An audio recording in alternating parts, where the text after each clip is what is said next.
questions où les mamans viennent partager sur leurs questions et leurs expériences d'allaitement.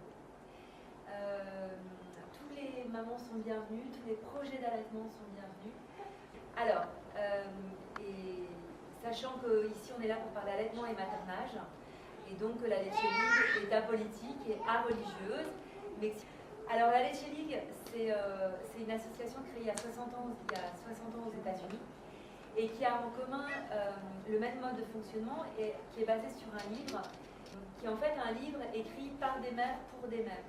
C'est un livre avec beaucoup de témoignages. Voilà. Quand je suis devenue maman il y a 12 ans, eh ben, j'ai eu beaucoup de questions d'allaitement. Et puis généralement sur être maman, sur comment me débrouiller, trouver mes marques. Et participer aux réunions de la Leche League m'a fait beaucoup de bien et m'a permis de trouver les réponses qui me parlaient. Alors à Bamako, depuis 2 ans et demi, j'anime le groupe LLL Bamako. Voilà. Du coup, moi j'ai découvert la Leche League, en tout cas les réunions en arrivant à Bamako, le groupe venait de se constituer et ça m'a aidé à répondre à mes questions. Et même si aujourd'hui j'ai plus forcément de questions liées directement à l'allaitement, je crois vraiment que le partage d'expériences pour les futures nouvelles mamans qui sont là, d'abord, qui m'a beaucoup aidé, c'est vrai. Et puis après j'ai rencontré ma France et même si je n'allais plus, je partage mes expériences volontiers avec les mamans.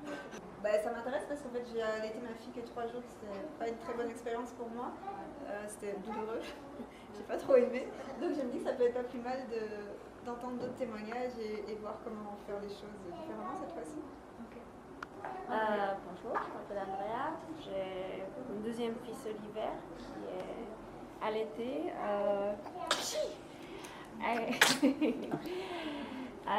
Et donc je connaissais déjà et par hasard en me baladant sur Facebook j'ai vu qu'il y avait Home à Bamako, donc j'étais super contente. Et donc si je viens ici c'est parce que j'ai toujours apprécié les réunions et partager aussi mon expérience parce que j'ai 2 expériences bien différentes et apprendre parce que voilà, ça m'a bien aidé de venir ici au départ en tout cas. Donc le principal problème c'est celui de la langue. Le deuxième souci c'est celui de l'information. C'est-à-dire que j'envoie l'information et je ne sais pas où est-ce que ça part, voilà, ça vient là. Mais toutes les mamans sont bienvenues pour discuter, échanger sur leurs soucis d'allaitement. Voilà. Alors, l'OMS recommande un allaitement exclusif jusqu'à 6 mois et ensuite en complément de la diversification jusqu'à 12 mois. Ça veut dire quoi avant 6 mois? Ça veut dire que le lait du début, qui est le colostrum, qui est un petit peu jaune, est très important pour la santé des bébés. Donc il faut absolument donner ce lait au bébé, donner ce liquide jaune, il faut qu'il le prenne. C'est un peu comme de l'or pur. Hein. C'est vraiment, après du lait on dit c'est l'or blanc, mais le colostrum du début c'est de l'or pur pour la santé du bébé. Et puis ensuite c'est ne donner vraiment que le sein. Et c'est vrai que c'est difficile pour certaines mamans parce qu'elles vont avoir des pressions de leur entourage pour donner telle potion ou telle décoction ou de l'eau. Mais en fait c'est vraiment le sein à volonté. Et ça c'est très important pour la santé des bébés. Au Mali il y a une vraie culture de l'allaitement. Donc la plupart des bébés sont allaités. Il y a 90% des bébés qui sont allaités à l'âge de 1 an, quand en France, c'est 10% des bébés qui sont allaités à l'âge de 1 an. La France est vraiment un très mauvais élève en matière d'allaitement. En Suède, c'est beaucoup plus, par exemple. Mais vraiment, la France, on allaite très peu. Au Mali, c'est 90%.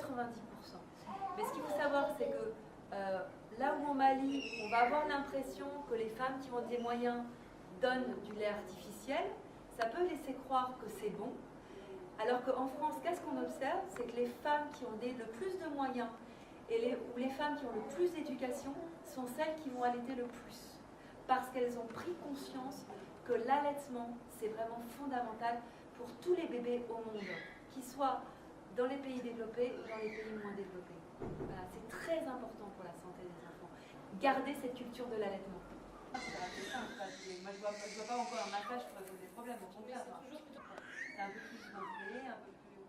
Ça dépend des femmes.